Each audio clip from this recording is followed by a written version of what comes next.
7 பேரை திருமணம் செய்து கொண்டு 8ஆவதா ஒருத்தரை கல்யாணம் பண்ணணும்னு நினச்சி எல்லா ஏற்பாடும் செய்யும் போது கேரளாவை சேர்ந்த ரேஷ்மா அப்படிங்கிற ஒரு பெண்ணை கைது பண்ணியிருக்காங்க.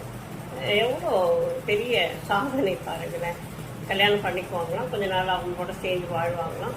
அதுக்கு அடுத்து அவங்களுக்கு உள்ள நகை பொருளை எடுத்துக்கிட்டு இவன் எஸ்கேப் ஆகிடும். பத்திரிகையை திறந்தாலே பெண்களுடைய அடாவடித்தனங்கள் இன்றைக்கு மிக அதிகமாக வந்து கொண்டிருக்கின்றன.